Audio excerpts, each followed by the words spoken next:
తిరుపతి జిల్లా శ్రీహరికోట నుంచి రేపు పిఎస్ఎల్వి C-59 రాకెట్ ను ప్రయోగించనున్నారు. రాకెట్ ద్వారా ప్రోబా 3 ఉపగ్రహాన్ని అంతరిక్షంలోకి పంపనున్నారు. సాయంత్రం 4:08 రాకెట్ నింగిలోకి దూసుకుపోనుంది.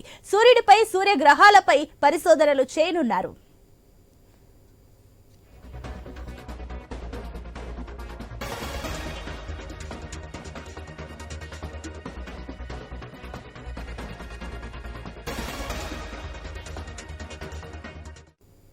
తిరుపతి జిల్లా శ్రీహరికోట నుంచి రేపు పిఎస్ఎల్వి C-59 రాకెట్ ను ప్రయోగించనున్నారు.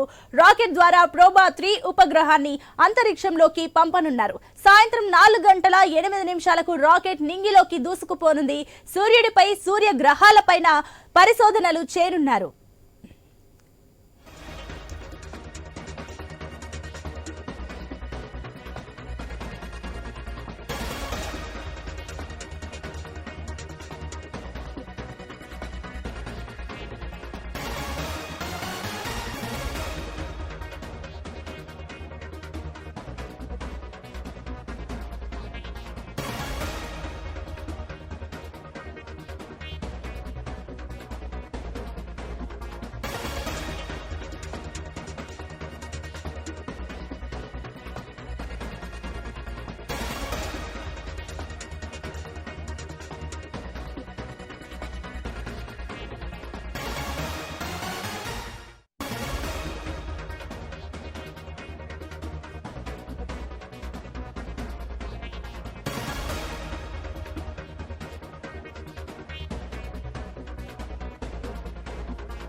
ఇక తిరుపతి జిల్లా శ్రీహరికోట నుంచి రేపు పిఎస్ఎల్వి C-59 రాకెట్ ను ప్రయోగించనున్నారు. దీనికి సంబంధించి మరిన్ని డీటెయిల్స్ మా కరెస్పాండెంట్ వర్మ అందిస్తారు.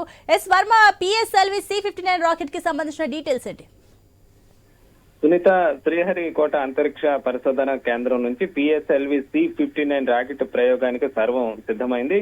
దీనికి సంబంధించి రేపు సాయంత్రం 4:08 నింగిలోకి పిఎస్ఎల్వి ఈ 59 రాకెట్ దూసుకుపోనుంది. దీనికి సంబంధించి ఈ రోజు మధ్యాహ్నం 2:38 నుంచే కూడా కౌంట్ డౌన్ కూడా ప్రారంభం కానుంది. దీనికి సంబంధించి ప్రతిష్టాత్మకంగా ఈ ప్రయోగం అయితే నిర్వహిస్తున్నారు. దీనికి సంబంధించి ఇప్పటికే షార్లోని ఈ ప్రయోగ వేదిక దగ్గర కూడా ఈ అటాచ్మెంట్ సంబంధించి పనులు కూడా పూర్తయిపోయాయి. ఈ రాకెట్ ద్వారా యూరోపియన్ స్పేస్ ఏజెన్సీకి చెందిన ప్రోబా 3 అనే ఒక మిషన్ ప్రయోగిస్తున్నారు. ఈ మిషన్ లో 2 ఉపగ్రహాలు ఉంటాయి. ఇందులో ఒకల్టర్ శాటిలైట్ అంటే OSC అని ఒకటి, మరొకటి కరోనా గ్రాస్ శాటిలైట్ CS అని, ఈ 2 ఉపగ్రహాలు కూడా ఈ పోబ్రా అనే ఈ మిషన్ లో ఉంటాయి. ఈ 2 ఉపగ్రహాలు ఒకే లైన్ లో కూడా ఏర్పాటు చేశారు. ఈ రాకెట్ ఈ భూమి నుంచి సుమారు 60,000 కిలోమీటర్ల దూరం వరకు ఈ రాకెట్ వెళ్లి అక్కడ ఈ ఉపగ్రహాలను అక్కడ విడుదల చేయడం జరుగుతోంది. ఇవి పూర్తిగా సూర్యుని పైన ఉన్న బాహ్య వాతావరణం పరిశోధించేందుకు ఈ ప్రయోగం ఉపయోగపడుతుందని చెప్పి కూడా ఇస్రో శాస్త్రవేత్తలు కూడా చెప్తున్న పరిస్థితి అయితే ఉంది. ఇది ప్రతిష్టాత్మకంగా ఈ ప్రయోగం అయితే చేపడుతున్నారు. అలాగే ఈ నెల 24వ తేదీన మరో రాకెట్ అంటే పిఎస్ఎల్వి C-60 రాకెట్ కూడా ఈ డిసెంబర్ 24నే ఇస్రో ప్రయోగించనుంది. అలాగే దీనికి సంబంధించి కూడా సూర్యుడికి సంబంధించి బాహ్య వాతావరణాన్ని కూడా ఈ ఉపగ్రహాల ద్వారా క్షుణ్ణంగా అధ్యయనం చేస్తారు. దీనికి సంబంధించి ఇప్పటికే నిన్న దీనికి సంబంధించి సమావేశం కూడా ఇతర శాస్త్రవేత్తలు ఏర్పాటు చేసే వివరాలు కూడా ప్రకటించడం జరిగింది. ఈ రోజు మధ్యాహ్నం సరిగ్గా 2:38 ఈ ప్రయోగం కౌంట్ డౌన్ ప్రారంభమవుతుంది. అంటే దాదాపు 25:30 కౌంట్ డౌన్ పూర్తయిన తర్వాత రేపు సాయంత్రం 4:08 ఈ ప్రయోగం జరగనుంది.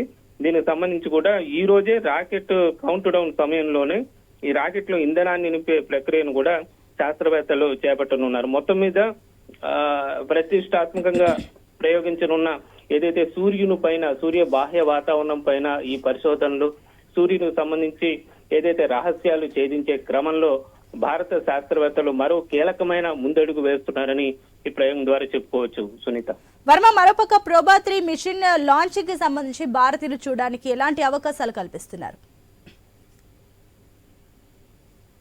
అంటే దీనికి సంబంధించి ఇప్పటికే అనేక ప్రయోగాలు, చంద్రయాన్ గాని ఇతర ప్రయోగాలన్నీ పూర్తయిన తర్వాత ఇప్పటికే రాబోయే రోజుల్లో ఏదైతే అంతరిక్షంలో కూడా శాస్త్రవేత్తలను పంపించేదానికి కూడా ఇప్పటికే ఇస్రో సిద్ధమవుతున్న పరిస్థితుల్లో ప్రస్తుతం ఈ సూర్యుని బాహ్య వాతావరణం కానీ సూర్యుడు సంబంధించి కూడా ఇతర లోపల మూలకాలు కానీ ఇతర ఏమున్నాయో మొత్తం కూడా దానికి స్పందించడం ఇది ఒక ప్రారంభ అడుగుగా కూడా చెప్పుకోవచ్చు.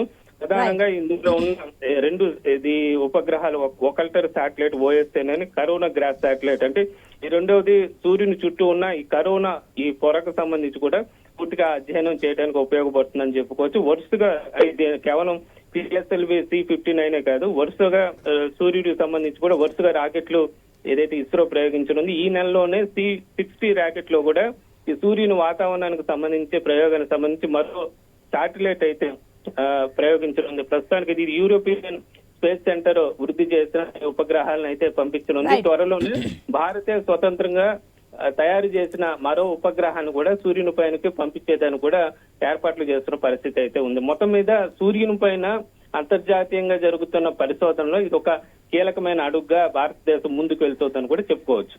Right Varma, thank you.